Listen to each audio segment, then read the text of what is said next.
ikkinchi qavatda kurashishga. Hatto Niderlandiya o'ynayotgan bo'lsa ham ikkinchi qavatda urib oladi deb hisoblashyapti. Xo'sh, bitta Doston.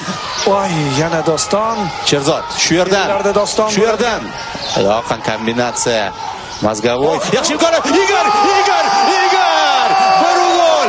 O'yindan urdik. Niderlandiyaga. Yaxshi. Ana hujum va ana hujumchimiz.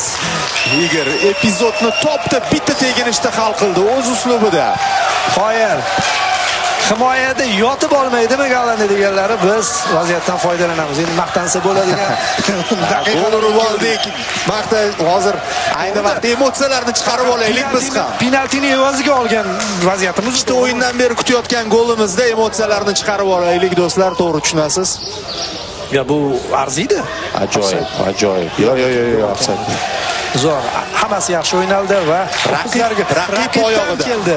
Qoyil, Somerville. 1-1. Xo'sh, endi Niderlandiya nima qiladi degan savol. Aqlli o'ynaganini qarang, Sergeyev darvozabonni